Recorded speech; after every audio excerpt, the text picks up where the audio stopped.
Coming up, We the People and the man behind it. And Bartlesville again takes center stage, and the results are outstanding. This and more on Perspectives.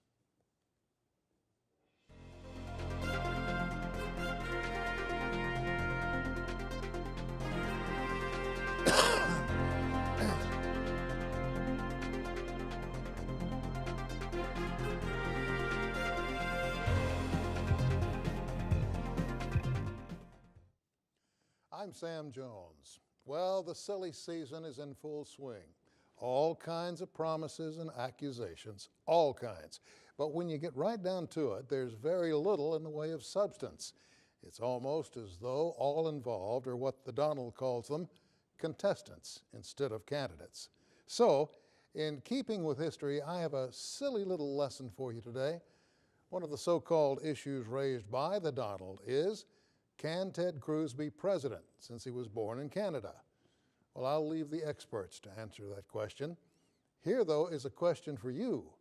How many of our presidents were born British subjects? You have 10 seconds to answer, starting now.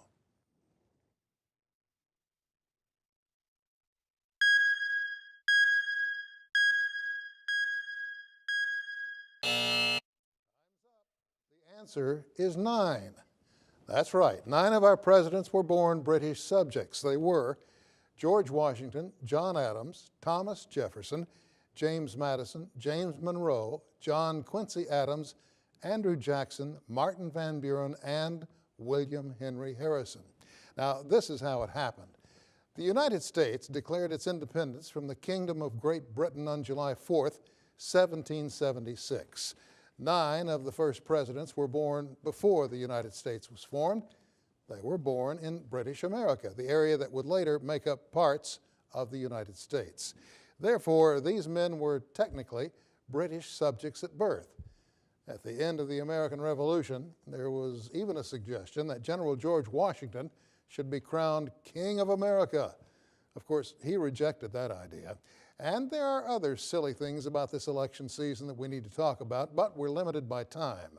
I can, however, promise you one thing.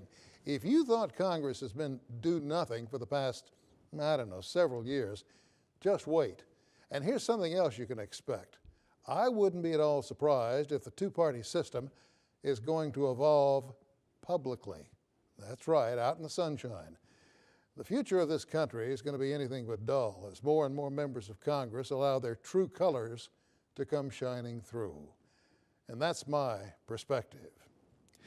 Well, the organization We the People has been in the news as of late, and coming up, the man most responsible for that group will be here when we come back.